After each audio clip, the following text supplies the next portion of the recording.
This is a very powerful storm. This is the visible satellite image, and you can see as the sun comes out, look at this perfect Category 5 storm, 175-mile-per-hour sustained winds.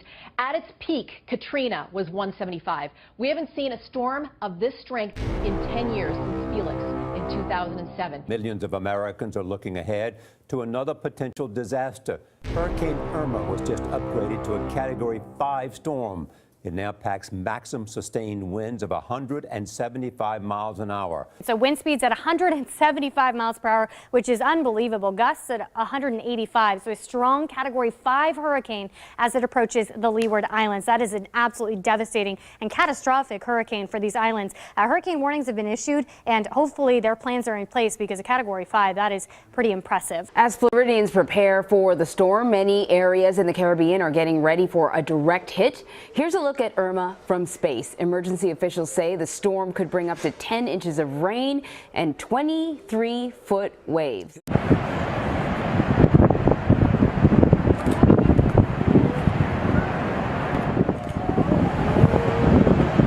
As you can see, this is the calm before the storm. As you mentioned, states of emergency not only in Florida, but also here in Puerto Rico, where we were upgraded to hurricane warning just overnight. And that means today is all about preparation. The people who we've spoken to here on the ground have said, look, we're Caribbean people. We understand what it's like to have wind and rain, especially at this time of the year. But a Category 4 hurricane, that's a completely different beast. That's why the National Guard has already been activated. Schools are closed. More than 200 FEMA workers are already on the ground, and almost 500 emergency centers have been set up all throughout the island. Meanwhile, back in Florida, people are gearing up. We're having food and supplies and water. They're stocking up because authorities there say they can't afford not to be prepared for Hurricane Irma. All 67 counties there are under a state of emergency, and some people are taking a wait-and-see approach, deciding whether or not they're going to evacuate based on how close this hurricane comes. Meanwhile, many there are preparing for an event that's already been described as catastrophic and as life-threatening, and one that's barreling toward us as we speak. And the National Hurricane Center is saying we're going to have a Category 5 for maybe a day or two.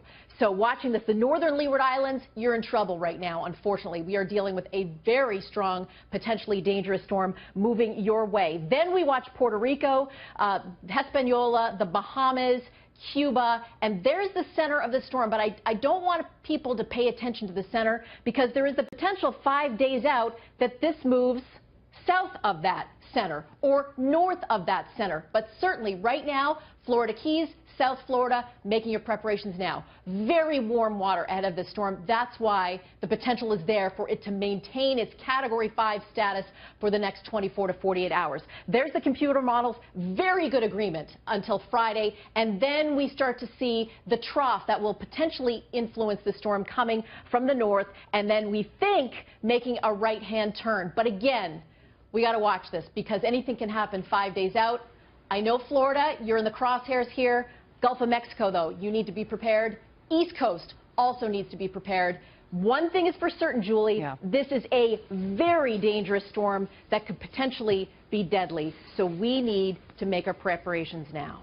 Florida's governor declared a state of emergency ahead of a potential impact. The storm could strike islands in the eastern Caribbean tonight before heading toward Puerto Rico and the Bahamas. Forecasters say Irma could turn north this weekend, heading for Florida or the Carolinas. Manuel Bojorquez is in Miami with the latest there. Manuel, good morning to you. Good morning. I'm standing in the Brickell neighborhood near downtown Miami. And during a storm last month, this area flooded after heavy rains. In fact, this is what it looked like here on August 1st. As Hurricane Irma may have its sights set on the U.S., people in Florida are preparing for the worst. People in South Florida are emptying store shelves, filling grocery carts, and packing their cars with water. It's not good for you. It's not good for the stress. You have to do it early as you can. Monday, hurricane hunters flew through the storm for the first time as it gained strength in the Atlantic. We'll know more as the week progresses what kind of a threat it really poses to Miami-Dade County. Carlos Jimenez, the mayor of flood-prone Miami-Dade County, is watching Hurricane Irma closely. The storm surge is really the thing that kills the most people, so that's what really we're worried about. Storm surge is when the sea level rises during intense storms, pushing water ashore, leading to flooding. A recent study found Florida has 2.7 million properties at risk, the most in the U.S. Miami Beach averages around 4 feet above sea level and fights flooding at high tide on a regular basis. Last month, heavy rain turned the city's streets into rivers. The anti-flood pumps failed during a power outage. The city has ordered portable backup generators, but Mayor Philip Levine warned the pumps may not be enough. These pumps were designed for normal rain and, of course, sea level rise. They will be helpful in the event of a storm, but they're not designed for hurricanes. Irma now at Category 5, but for some perspective, it's been more than 100 years since 2 Category 4 hurricanes have made landfall in the U.S. in the same year. And with Harvey fresh on everyone's minds, the concern here in Miami and throughout South Florida is that if Irma makes landfall, it could also be disastrous. Good afternoon. It's Tuesday, September 5th. Big news coming at you from Irma. You may have already heard it has been upgraded to a major Category 5 hurricane.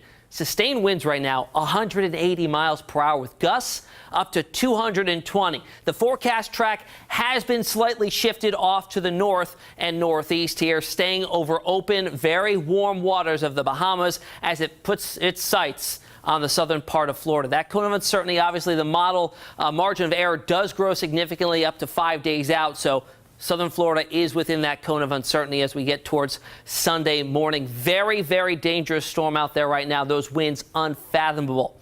What prompted the upgrade to a Category 5? Well, Hurricane Hunter aircraft have been flying in and out of this storm pretty much constantly within the past 24 hours. They're passing each other on the runways as they're coming in from one mission and taking off for the next. Well, this morning they did a run through and found peak winds or sustained wind speeds of around 186 miles per hour. Big jump from the last time they were out there. This was found in the northeastern quadrant, and that prompted the upgrade there. So I want to tell you about the hurricane quadrants. Which ones are the worst? You cut it into 4 slices, quadrants, and you look at the northeastern side is always going to be the strongest. Why? You have to factor in the storm momentum or the storm direction. So it's moving off to the north here, so you have to take into account the storm movement speed and add in the wind speed, so you're always going to get those higher wind gusts there in the front right or the northeast quadrant.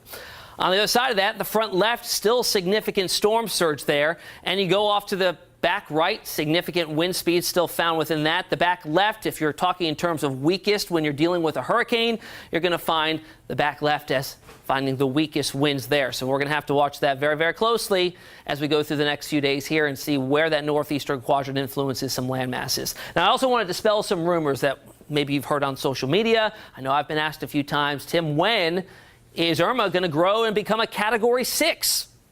News to me, there's no such thing as a Category 6. The Saffir-Simpson scale, which is what we use to gauge hurricane strength based on its wind speed as well as its minimal central pressure, only goes up to a Category 5. And that includes any storm that has sustained winds of 157 miles per hour or stronger, which is where Irma currently sits. It cannot grow in categorical size from there. This is the strongest of all hurricanes. The category is the most destructive and will flatten many buildings and completely flood the first or lower floors due to the storm surge with the increased wind speeds constantly, and then you got those higher gusts as well. Here's how it looks on infrared satellite imagery. This allows us to view the storm even at night when the sun is not lighting up the clouds to be picked up by visible satellite imagery. But then I want to flip it around and show you how it looks on our visible satellite imagery. I mean, this is a almost perfectly symmetrical storm here with a very defined eye. In fact, we get a close-up view. That eye itself nearly 30 miles wide. In fact, if you look closely, you can see the ocean surface. Typically, when you get a very well-defined eye on a very mature, very sound-structured storm, you see the ocean surface or the land surface right through. Very calm conditions within the eye, and there is a reason for that. The very strong winds that surround the eye wall, are stopped from coming into the center of the storm by a very simple process that you may have heard of, the Coriolis force. It's driven by the rotation of the Earth, and that deflects all those winds off to the right. So they all rotate around the center here with the gustiest winds just outside where those clear conditions are. Also, the skies are clear because air that is forced into the center there warms and sinks, and in turn, the skies clear out, clouds dissipate.